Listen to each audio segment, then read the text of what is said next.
¿Cuál es el mito más absurdo que has escuchado acerca del poder o de tu trabajo en general? Que el Poder Judicial todos son unos flojos, cuando de verdad yo te aseguro que las cargas de trabajo son tremendas. Nosotros tenemos hora de entrada, pero no de salida.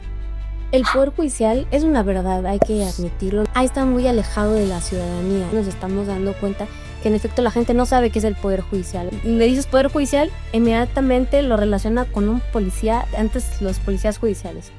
Es muy complejo el tema de propuestas de personas juzgadoras. Tú no puedes prometer mucho porque no depende de ti. ¿Qué puedes prometer? Vi que un candidato dijo 6 proyectos de sentencia le voy a pedir a mis secretarios a la semana. Tú, como ciudadano, ¿tendrás la confianza de que en un día salga una sentencia tuya al vapor? Por supuesto que no. Todos lo queremos rápido, sí, pero también bien. Porque te insisto, de por medio está la libertad de las personas, la propiedad, muchísimas cosas.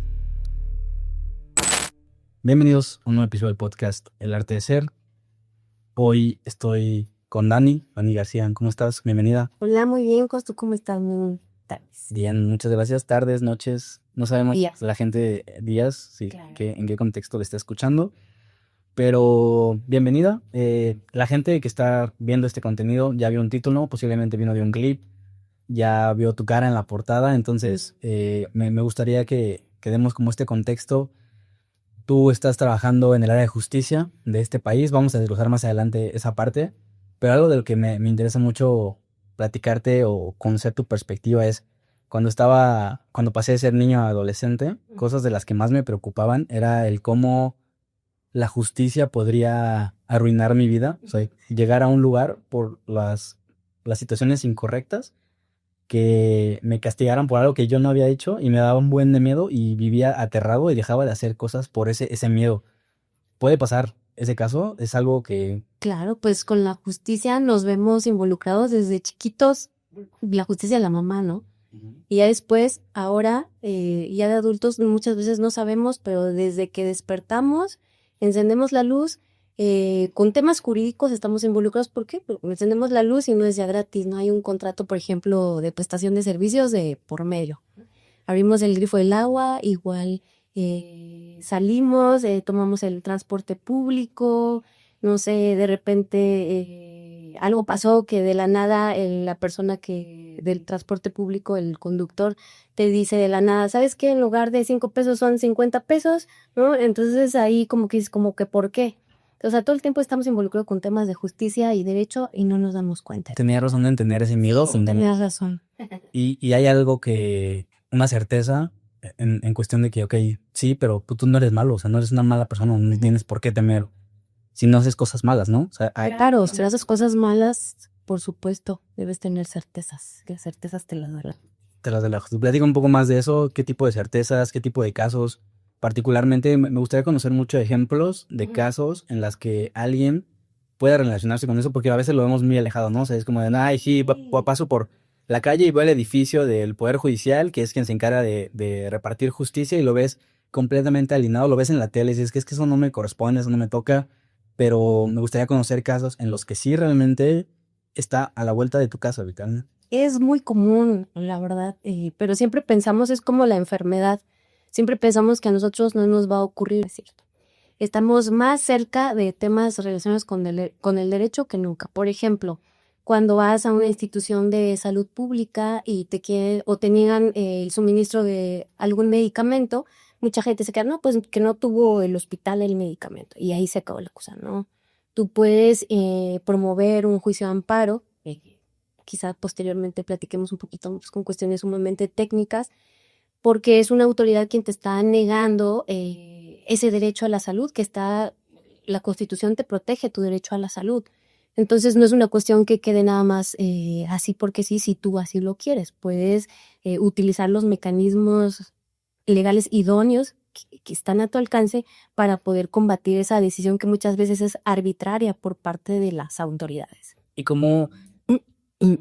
Me interesa saber cuál es la responsabilidad como ciudadanos de saber que tenemos esos derechos, porque muchas personas ni siquiera saben que los tienen, ¿no? O sea, ahorita me estás diciendo eso de salud y claro, o sea, debe de haber una norma que diga, oye, esto está estipulado así, debe cumplirse. También tengo un conflicto y sí que lo vemos más adelante con, siempre hay un deber ser y siempre hay una realidad que no necesariamente es así. Y por ejemplo, yo te decía que yo soy ingeniero y en la carrera nos pintaban la industria como que, llegas y está todo ordenado, tienes el presupuesto ilimitado para comprar herramientas y así es tu clase y llegas a la empresa y lo ves en condiciones terribles, te das cuenta que no es así, entonces hay una brecha muy grande entre el deber ser. La ley también funciona así.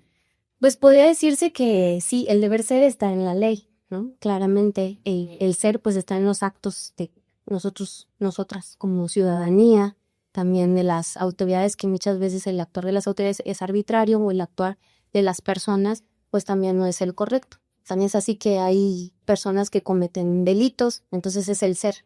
Te está saliendo del orden social, o sea, impuesto precisamente por la propia sociedad, ¿no? Entonces, por eso existen las normas que van a decirte, o sea, si tú cometiste tal conducta, entonces te haces acreedor a tal sanción, a tal pena. Entonces, sí, también ocurre así entre el ser y el deber ser. En la aplicación también, o sea, en la aplicación de la justicia hay un deber ser y hay un ser particular, porque al final quien la reparte la justicia es un ser humano, no es un robot que está impartiendo aleatoriamente. Y ahora más con la tecnología, alguien podría decir, oye, pues podemos poner ahí un robot que entrene y entienda todo este contexto y que él se encargue de impartir la justicia, pero hay un toque humano que necesita sensibilidad, ¿no? En ese deber ser, antes de todo esto que hemos estado bombardeados de la reforma judicial, etcétera, ¿se cumplía ese deber ser o había una brecha muy grande entre lo que debía ser y en el ser realmente? Yo creo que como en todo, en la naturaleza humana está el ser y también el deber ser, ¿no? Yo creo que en la actividad jurisdiccional han existido jueces, magistrados, autoridades de todo tipo que han hecho el ser, o sea, lo que tiene que ser y lo que no debe ser. O sea, yo no te puedo hablar así como de un porcentaje, ¿no? Yo quiero pensar que las personas juzgadoras siempre intentan apegarse al deber ser, porque así debe ser, precisamente, ¿no? Un juzgador debe actuar de manera imparcial, es decir, que no atienda a presiones externas, debe ser independiente de que otro poder no le esté diciendo qué es lo que tiene que hacer, que también va íntimamente relacionado con el tema de la imparcialidad. Debe analizar las pruebas así de manera meticulosa. Entonces, pues sí, o sea, yo creo que como todo en esta vida está el ser y el deber ser involucrado. ¿Y por qué en justicia tenemos como esta perspectiva social de que no es así? O sea, tú posiblemente sales a la calle y le preguntas a un juez, pero le preguntas a alguien que si un juez tiene todo un proceso estandarizado para analizar pruebas, tiene un proceso establecido, tiene un perfil de persona específico, una formación educativa y la gente lo desconoce. Lo desconoce. ¿Por qué crees que viene este desconocimiento? Es que el Poder Judicial, digo, es una verdad, hay que admitirlo, no podemos decir cosas que no son. Está muy alejado de la ciudadanía. Y yo creo que precisamente ahora con todo este tema de la reforma judicial nos estamos dando cuenta que en efecto la gente no sabe qué es el Poder Judicial. La gente piensa que le dices Poder Judicial, inmediatamente lo relaciona con un policía, antes los policías judiciales, ¿no? Ahora un policía de investigación, así se llaman ahora. Entonces, o sea, dicen, no, ahí viene la policía judicial. No, eso no es el Poder Judicial. El Poder Judicial es lo siguiente. El Estado pues tiene 3 poderes, el Poder Ejecutivo, el Legislativo y el Poder Judicial. El Poder Judicial administra justicia, imparte justicia. ¿Cómo? Interpretando las leyes y aplicando las mismas. Esa es la función del Poder Judicial. Y te repito, la gente no sabe cuál es la función y esto en gran parte es culpa del Poder Judicial porque es un Poder Judicial que ha estado totalmente alejado. Maneja un lenguaje de la sentencia sumamente técnico, que prácticamente únicamente una persona experta en derecho puede entender. Pero no se maneja un lenguaje ciudadano. Entonces eso nos mantiene alejados. Además que todo el tiempo la función jurisdiccional ha sido a puerta cerrada.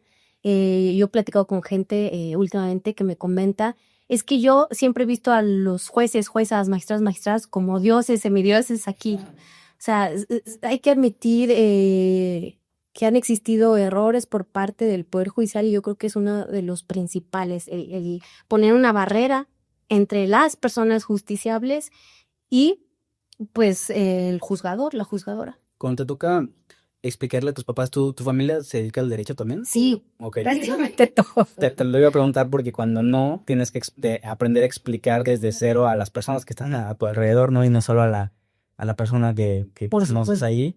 Y se me hace interesante cuando conoces a alguien, por ejemplo, cuál es la manera en que le explicas exactamente a qué te dedicas, porque también el Poder Judicial pues, es un grupo grande. Sí. Si vemos, no sé, el ejecutivo, pues lo resumes a lo mejor a una persona y las secretarias que están alrededor y es más fácil, porque aparte hay fotos de esas personas, ahí están reflejados, pero el poder no necesariamente tiene esa exposición pública, aunque también son servidores públicos. ¿Cómo le explicas a la gente a qué te dedicas en tu trabajo? ¿Cómo lo explicas a alguien que estás conociendo de nuevo? ¿Cómo es ese proceso de explicarlo a cualquier persona para que lo entienda?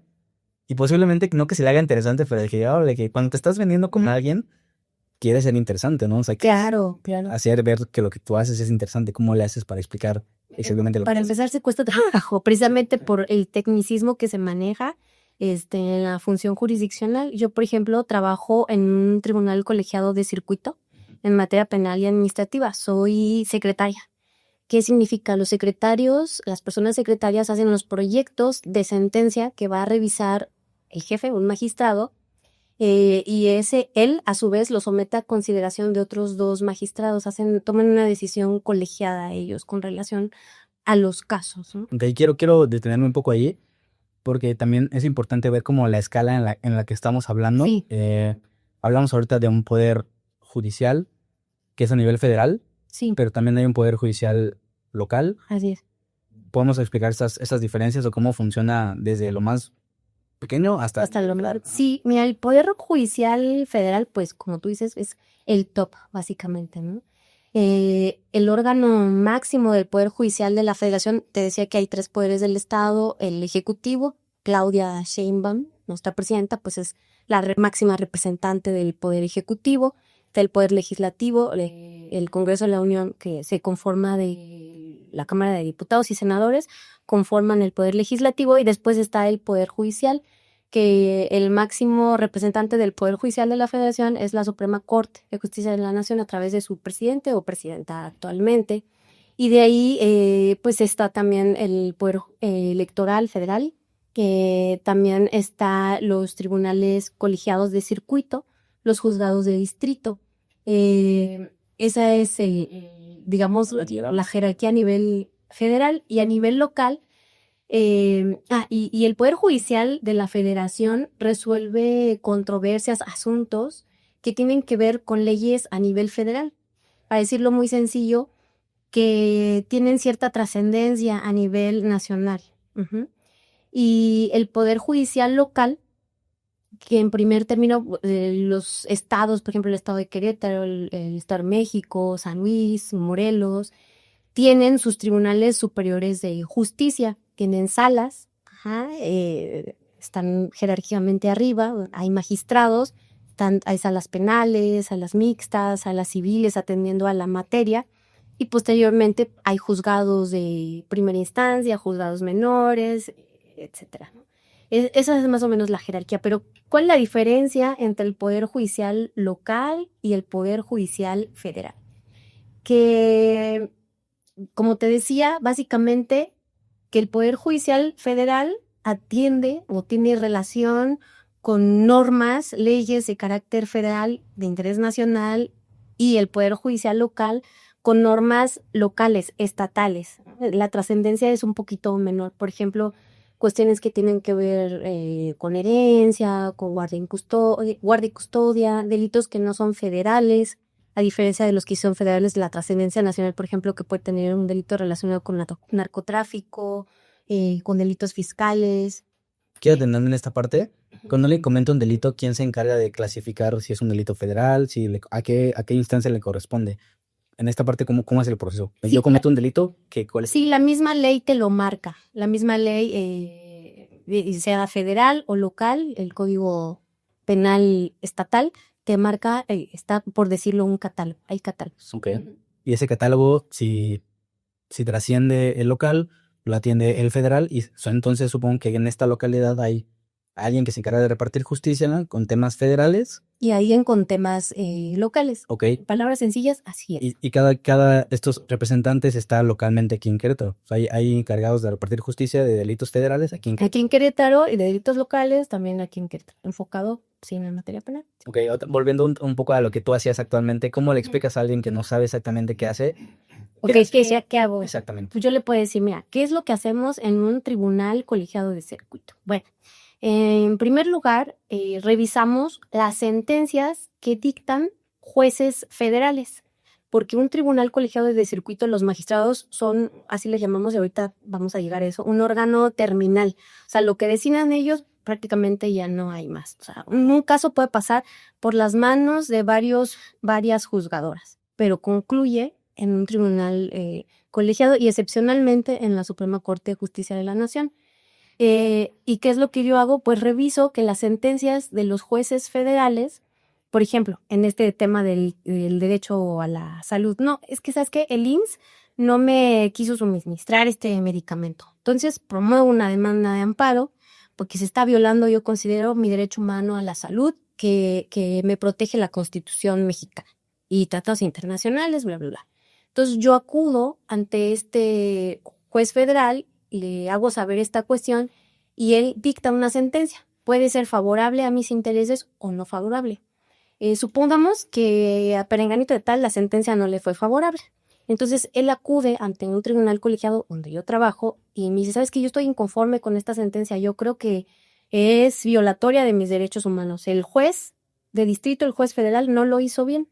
Entonces yo tengo que analizar las pruebas, revisar absolutamente lo que alegan las personas que están inmiscuidas en el asunto, si lo hizo bien o no el juez federal. Y yo le propongo a mi jefe un proyecto de sentencia. Ese es una cosa que hace el Tribunal Colegiado de Circuito. Pero ¿qué otras cosas más hace? Esto ya lo relacionamos más, todo va íntimamente relacionado con el actuar de los jueces y magistrados locales. Por ejemplo, tú tienes un tema de herencia que tu abuelito, quieres ver si tú puedes heredar lo que dejó tu abuelito, ¿no? Entonces tú acudes a un juez local, demandas esa cuestión ante un juez local. El juez local te dice, no, tú no tienes derecho, no te doy lanzo. Dices, ay, Perenganito de tal se súper inconforma y dice, no, yo creo que esto está mal. Entonces acude ahora ante los magistrados del Tribunal Superior de Justicia. Ellos van a revisar el actuar de ese juez local. Y ese juez local va a decir, ¿sabes qué? Pues no tienes la razón, Perenganito de tal. Y Perenganito de tal viene molesto y dice, no, es que esto es violatorio de mis derechos humanos. Y Perenganito de tal ahora sí acude ante la justicia federal a un tribunal colegiado de circuito para que nosotros revisemos si esa decisión de ese magistrado fue correcta o no fue correcta. Y ya lo que digamos nosotros prácticamente es la última palabra, salvo casos excepcionales, ¿no? Como casos excepcionales cuando vienen controvirtiendo, peleando o señalando que una ley les es aplicada contraria a la Constitución. O sea, o más bien, esta ley es contraria a la Constitución. Todo esto se hace a través de, yo porque como lo veo yo y lo estoy entendiendo ahorita, es la persona afectada no necesariamente va y pelea estos derechos que tiene, lo hace a través de un abogado. Sí, a través de un abogado, pero también, por ejemplo, puede acudir, sí lo hace a través de un abogado.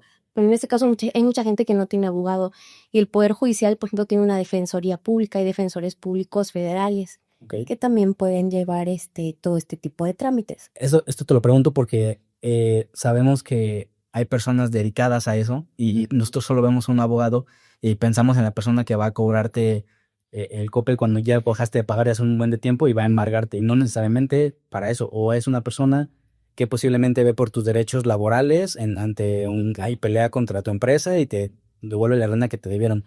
También hay otras instancias en las que esas personas dedicadas a las leyes te explican de que, oye, mira, tú estás en esta situación, la ley está así, podemos hacer esta interpretación, podemos hacer estos pasos, y creo que desde ese desconocimiento o desde bajar esa información es como de, oigan, esto está así, esta es la situación, y podemos escalar hasta todos estos pasos. Incluso yo también, desde esta idea de ingeniería, quería que todos los casos de la historia ya están resueltos y que no hay nada que apelar ahora, que no hay nada que modificar.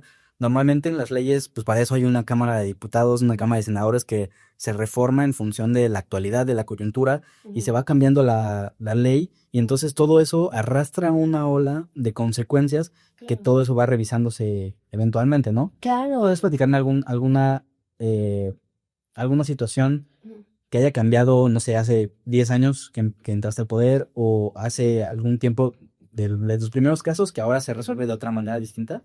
¿Te viene a la Sí, mente por algún supuesto que sí. caso?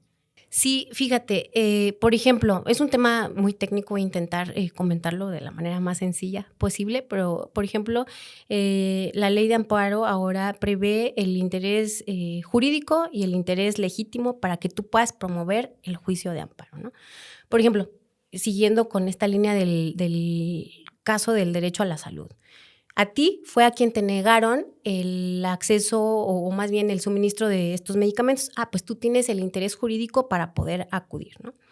Pero ahora supongamos, eso es muy sencillo, pero la ley de amparo amplió un poquito esa cuestión y, por ejemplo, ahora asociaciones civiles que se dedican a la defensa del derecho a la salud tienen el interés legítimo para acudir al juicio de amparo sin necesidad de que a ti te hayan negado ese derecho, pero supongamos que esta persona acudió, a la que le negaron, yo acudo o varias personas, un grupo de personas acudieron, yo acudo a esta asociación para que defiendan mis derechos, y entonces estas personas pueden promover el juicio de amparo y tienen un interés legítimo para poder hacerlo, porque dentro de sus estatutos, pues ellos tienen la promoción y defensa del derecho humano a la salud de la población de, no sé, de Corregidora Querétaro, por poner un ejemplo. ¿Y antes por qué no sucedía Porque así? el derecho va evolucionando. El derecho todo el tiempo está en constante evolución, ¿no?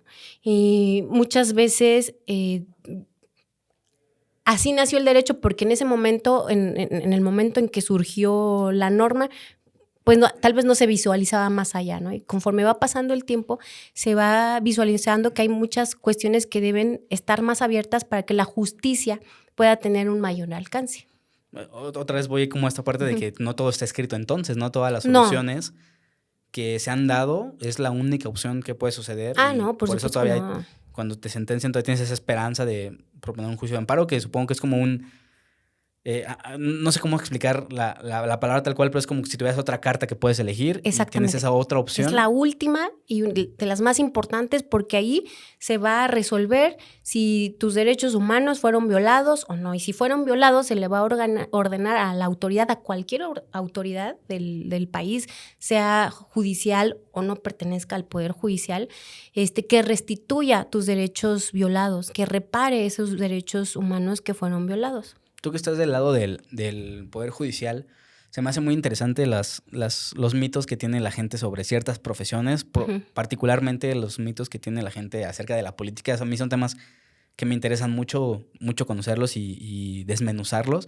¿Cuál es el mito más absurdo que has escuchado acerca del poder o de tu trabajo en general que digas, no inventes eso? Todo el mundo lo dice y realmente no es así o no. ¿Del Poder Judicial de la Federación? Que el Poder Judicial todos son unos flojos, cuando de verdad yo te aseguro que las cargas de trabajo son tremendas, tremendas. Nosotros tenemos hora de entrada, pero no de salida. Sí, o sea, ¿sí? Las cargas de trabajo, creo que el tema es cuando no solucionas. No, lo que pasa es que... No puedes irte sin solucionar eso, ¿no? Por ejemplo, en mi trabajo, en donde el resultado final son máquinas que pueden parar y si tú no mandas algo, un correo, si no mandaste ese correo, nadie se va a morir. La máquina, en el peor de los casos, va a estar parada y vas a perder algunos centavos de dinero. Si tú dejas el correo ahí para otro día, pero agarras y te puedes ir y no pasa nada. ¿En tu trabajo podrías hacer eso? ¿Podrías no terminar eso y dejarlo para el siguiente mes? No. No, yo creo que no, porque nosotros actuamos conforme plazos. Exactamente, estamos, nuestro trabajo se constriñe a plazos que debemos cumplir, entonces no podemos. O sea, en ese sentido, la carga de trabajo es o lo terminas antes de esta fecha que está aquí en este documento. Sí, ese es el ideal, pero muchas veces como las cargas son excesivas, no, o sea, y hay un principio que dice que nadie está obligado a lo imposible humanamente. O sea, humanamente, ¿cómo le vas a hacer si ya viste que le estás ahí consagrando tu vida al Poder Judicial y de plano no acabas, pero sí intentas hacer lo mejor posible, aunque hay muchas cosas que sí son de plazos. Tienes 48 horas para hacer esto y no hay más 48 horas.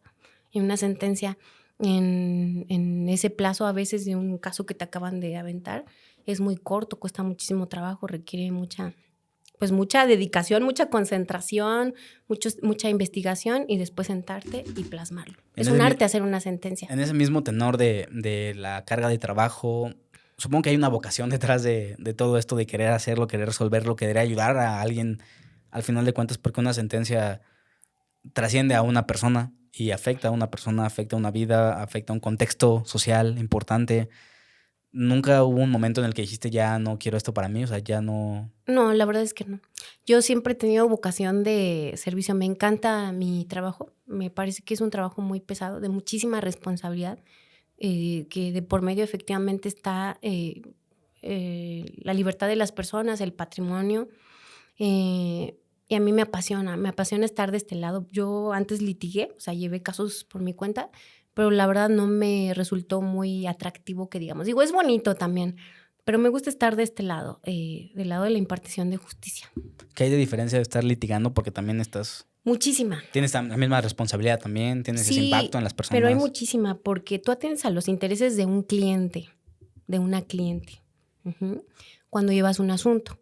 Entonces, digamos que ahí no hay mucha objetividad o imparcialidad, por así decirlo. Y del lado de la justicia, pues no tienes la presión de que tienes algún interés a quien responder. Tu único interés es la justicia, la impartición de justicia. Okay. ¿Visualizas tu carrera a futuro? Ahora que estamos grabando esto, ¿eres candidata a magistrada? Sí. ¿Qué te motiva a buscar un puesto de este tipo? ¿Qué es lo que buscas en ese puesto? He platicado con varios políticos en este proceso, en este viaje, y me he dado cuenta que la mayoría de las personas, a su discurso, sin conocerlas sin conocerlas tan profundamente, siempre quieres ayudar a la gente que te rodea, y es solo a través, no lo quiero llamar el poder, pero es a través de ese puesto en el que puedes lograr que tu intención de ayudar a la gente trascienda. Y si no, es muy complicado porque hay un sistema muy complejo y no trasciendes tanto. Mucho de ese patrón lo he visto en los políticos que tienen esa intención. ¿Cuál es la tuya al buscar este tipo de puestos? Yo no soy política, para empezar. Lo sé. Sí. No lo digo porque los políticos están en ese tipo de puestos y buscan ese tipo de Pero lugares. sí me llama mucho la atención el ayudar a través de mis conocimientos, y yo tengo vocación de servicio, como te lo comentaba. Y eso es lo que me llama. Y también me llama que actualmente el contexto que tenemos actual con el tema de la reforma del Poder Judicial de la Federación, se dijo, por ejemplo, que iban a llegar los perfiles menos capacitados, que únicamente con licenciatura o a lo mejor ni eso, ¿no? Así se decía. Y yo te puedo decir que al menos para Querétaro el 60%, que es un gran porcentaje de las personas candidatas, son gente que tiene experiencia con los expedientes dentro del Poder Judicial de la Federación. Hay expedientes de personas que son académicas, que seguramente tienen un excelente perfil, pero yo creo que la impartición de justicia no está como para tener esa línea de aprendizaje, curva de aprendizaje, porque a ver, tú, por ejemplo, te lo pregunto ahora yo a ti, te voy a entrevistar. A ver. ¿Permitirías que un cardiólogo, tú tienes, por ejemplo, un cáncer de hígado, ¿no? Y digo, Dios no lo quiera, ¿no? Pero eso es un supuesto. Que un cardiólogo te atendiera así, y tú sabes que hay también nefrólogos. Dices, no, yo a fuerza quiero el cardiólogo. ¿Tú te empeñarías a que fuera así? Pues no, ¿verdad? O sea, yo creo que no. O sea, zapatero a tu zapato. Ahí la impartición. Yo no creo que la gente diga, no, sí, que me atienda el cardiólogo, cuando puede tener en sus manos al nefrólogo, que tiene más experiencia o que conoce desde adentro el teje y maneje de los asuntos, de los expedientes. Entonces a mí me motiva eso, ¿no? Que tengo conocimientos dentro del Poder Judicial, porque también conozco desde fuera el Poder Judicial a través del litigio, también a través de la academia. Me llama muchísimo, lo voy a decir así, soy Libra. Entonces, para mí la justicia de verdad siempre ha tenido un valor preponderante en mi vida. Los derechos humanos también los conozco como defensora de derechos humanos de grupos vulnerables. Entonces, desde ahí yo creo que tengo un perfil que sí es muy sensible a las injusticias. Recibí tu currículum y vi que tuviste un caso a nivel nacional para defender a México en derechos humanos. ¿Sí era así, más o Es menos? un caso a nivel internacional, trascendió. Okay. Sí, fíjate. Entonces fue un caso local que trascendió y escaló la barrera del fue un caso, territorio. Ajá, sí, trascendió la barrera de México, se fue a nivel internacional, una mujer con discapacidad mental que fue discriminada para acceder a la educación superior en una universidad pública en Morelos. Entonces nosotros promovimos el juicio de amparo en su momento. Nos fue negado, solicitamos a la Corte la facultad de atracción, no lo quiso, ¿no? Se agotaron todas las instancias nacionales. Entonces de ahí lo decidimos llevar al Comité Nacional de Personas con Discapacidad de Naciones Unidas en Ginebra, Suiza. Y todo esto, te digo, es una lucha desde el 2014 a la fecha. Uh-huh. Y se dictó una resolución donde se obliga a México a que emita una disculpa pública a esta persona, que realice reformas legislativas en materia de personas con discapacidad para incluirlas en la educación, de políticas públicas para sensibilizar, de una indemnización, etcétera. Es un caso bien trascendente. Fíjate que recién se dictó esta resolución, como 2 años, ya casi 2 años. Me invitaron a hablar del caso en la Defensoría de los Derechos Humanos de aquí de Querétaro y no tienes idea del gusto que me dio conocer a una persona que se levantó y me dijo: Dani, yo te quiero agradecer porque este asunto quizás tú no lo sepas, pero ha tenido tanta trascendencia en las universidades públicas de todo el país que yo pertenezco a la Dirección de Inclusión de la UAC y es referente en todas las áreas de inclusión de las universidades públicas en el país. O sea, yo quería llorar porque precisamente lo que buscábamos con esta sentencia es visibilizar a la comunidad de personas con discapacidad, ¿no? Y que no se repita, ¿no? Aunque la verdad yo que trabajo en un tribunal colegiado, pues sí son casos que se llegan a repetir por desgracia, pero bueno, al menos se hace ruido para evitar que se vuelva a generar este tipo de asuntos. ¿Y por qué si desde la lógica no puedes negarle ese tipo de cosas a nadie? ¿Cómo en cuestión de las leyes no hay un blindaje para que realmente suceda así? O sea, sí lo existe. Okay. Actualmente ya lo existe y desde aquel momento también lo existe. Como te decía, el trabajo de un juzgador es aplicar las leyes e interpretarlas. Ajá. Muchas veces las leyes son vagas. Entonces, en ese momento se hizo una interpretación sumamente restrictiva de las leyes. Okay. Tan es así que Naciones Unidas, una autoridad cuasi jurisdiccional, así se denomina, el Comité de Personas con Discapacidad, dijo: ¿sabes qué? México no lo hiciste bien. Ajá, no interpretaste bien y violaste los derechos humanos de esta persona. ¿Y es a través de esa instancia que pudiste trascender esa barrera? Que pude trascender esa barrera. Si no hubiera sido así, o sea, si no existiera eso... No lo hubiese podido, yo creo, trascender. ¿Cómo sabes cuál es el proceso a seguir? Siempre está marcado de que, oye, si no es esto, es esto. Ese es el problema. Fíjate que, como te decía, el Poder Judicial está tan alejado de la gente que muchas veces las vías no se saben de qué hacer, qué no hacer. Incluso abogados, también en pláticas que he tenido de la Casa de la Cultura, aquí en Querétaro, jurídica, aquí en Querétaro, que normalmente quienes acuden son personas abogadas, me comentan: es que ¿cómo nos enteramos? ¿Cómo sabemos? Yo ni siquiera tenía idea que esto podía ser. Bueno, para empezar, la capacitación constante yo la recomiendo de manera autodidacta, pero pues sí falta darle mayor difusión. Yo soy experta en derechos humanos y por eso conocía el camino. Lo conocía entre comillas porque para mí, para ser honesta, fue un experimento, fue la primera vez, me arriesgué y gané. No, felicidades, sí. O sea, no sabía el impacto que tiene esa trascendencia. Sí, y ahora empatizo mucho con o sea, si ya lo viviste de primera mano y viste esa trascendencia y ves a alguien que te dice: es que de todo esto fue gracias a que tú lo intentaste, pues con esa misma inercia puedes ir a buscar algún lugar en donde tu capacidad salpique a más gente y ayude a más gente y trascienda esas barreras. Felicidades, por eso no sabía que tenía un impacto tan grande. Sí, la verdad es que sí. A mí también me ha sorprendido el impacto. Era lo que esperábamos. Ahora, ya como un resumen último para ir terminando este episodio, hablamos ahorita de una elección y que eres candidata, y esto que quiero también desmenuzarlo un poquito, porque antes las personas que estaban en este tipo de puestos cómo se elegían. Hace poco tuvimos un momento histórico en el que se hizo una reforma y cambió completamente la manera en que las personas que están en esos puestos se eligen. Platícame un poco de cómo era antes, cómo es ahora y por qué estamos aquí, básicamente.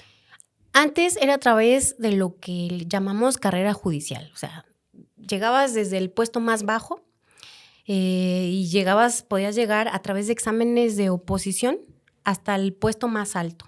En esto hablando hasta magistrados, porque ministros el proceso era totalmente diferente, una terna. A propuesta del presidente de la República, se mandaba una terna al Senado y ahí se determinaba. Pero bueno, jueces y magistrados por carrera judicial, que comenzaban desde oficiales, judiciales, actuarios, secretarios, que es el puesto que yo tengo actualmente, secretarios, secretarias, después juzgadores y posteriormente personas magistradas a través, insisto, de exámenes de oposición, que la verdad eran bastante complejos. Hasta ahorita la carrera judicial va a quedar hasta secretarios. El examen también es bastante complejo para poder llegar ahí, ¿no? Y ahora con la nueva reforma que se hace de una estructura totalmente de raíz y que sacude al Poder Judicial de la Federación, es a través del voto popular. A través del voto popular se va a elegir a jueces, magistrados, a todo. El Tribunal de Disciplina, que es una nueva figura, que es el tribunal que se va a encargar de analizar el actuar de los jueces y magistrados y tiene amplias facultades para suspender e incluso destituir a jueces y magistrados. No existía, ahora existe el Tribunal de Disciplina. Antes era a través del Consejo de la Judicatura Federal, pero bueno, ahora es diferente. También se van a elegir a magistrados, magistradas de la Sala Superior del Tribunal Electoral, de las salas regionales y a los ministros, ministras de la Suprema Corte de Justicia de Nación. Todo a través del voto popular. ¿Y estas personas que están participando para este tipo de puestos tienen esa carrera judicial o no necesariamente? No es requisito que tengan carrera judicial. Hay gente que el requisito mínimo que se pedía era licenciatura con promedio de 8. Pero como te decía, yo les invito a que entren a la página se llama Conóceles, del INE. Ahí están los perfiles de las personas candidatas y ahí pueden ver su trayectoria, su currículum. Hay currículums bastante valiosos, otros, hay que decirlo, la verdad no tanto. Entonces hay que elegir bien. Si pudieras hacer un checklist para que alguien que no sabía ni siquiera que iba a haber una reforma y que iba a haber elecciones, ¿qué cosas te gustaría que la gente considerara a la hora de tomar una decisión electoral en la boleta? Que si bien a veces en las cuestiones del Ejecutivo es difícil elegir, analizar propuestas, estamos bombardeados de guerra política electoral de una manera terrible, creo que no está haciendo así tanto para este caso.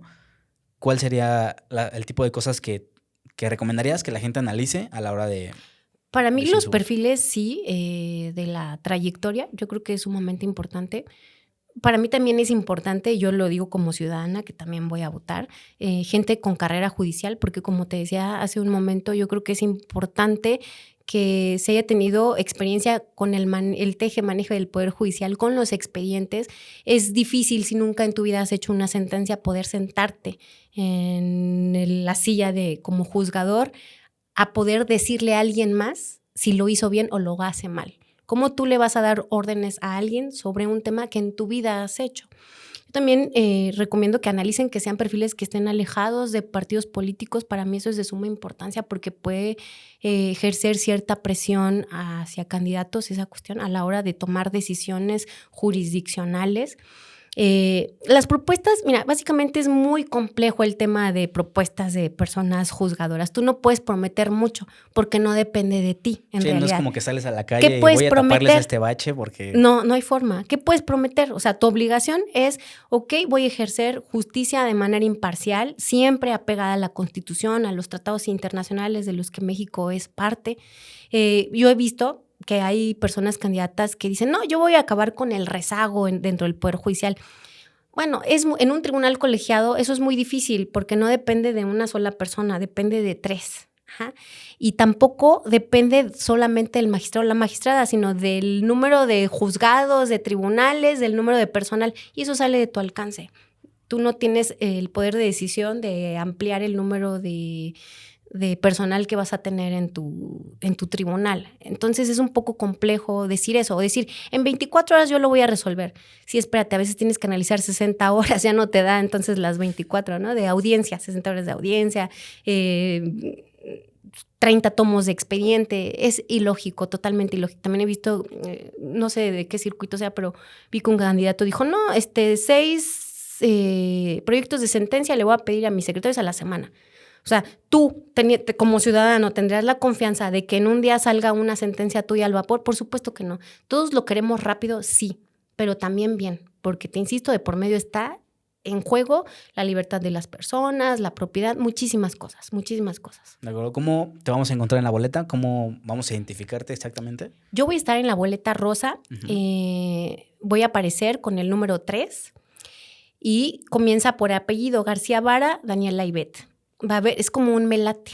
Es como un melate, y entonces va a haber unos cuadritos arriba y tú puedes poner el 03. Además, del área derecha, porque no lo puedes poner, perdón, del lado izquierdo, porque va a estar dividido por hombres y por mujeres. Hombres no compiten con hombres, mujeres no compiten con mujeres. Con hombres, viceversa. Yo solamente compito con mujeres, somos 8 en la boleta, tú le pones 03, el numerito, o bien puedes subrayar el nombre. Venga, pues ya está. Pues Dani, Boleta muchísimas rosa. Gracias por esta masterclass de justicia y de derecho, que la verdad es que es muy sano tener este tipo de pláticas y desde dónde viene, y no tan robotizado, sino desde la persona, la comunicación que tuvimos, creo que fue bastante buena. Gracias por venir. Gracias a ti por la invitación, Jorge. ¿Algo más que quieras comentar? ¿Algo más que se nos haya pasado por ahí importante? Pues yo les invito a que salgan a votar. Es bien importante que salgan a votar. Mucha gente podrá o no estar de acuerdo con la reforma, sin embargo es un tema que ya trascendió. Yo creo que si queremos lo mejor para nuestro país, tenemos que votar por los mejores perfiles. Eso sería todo. Dani, muchas gracias. Gracias a ti. Gracias a todos los que vieron o escucharon este capítulo. Los invitamos a seguir a tus redes, que ahorita nos las compartes y las ponemos en la descripción. Muchas gracias una vez más y nos vemos en el siguiente episodio. Chao.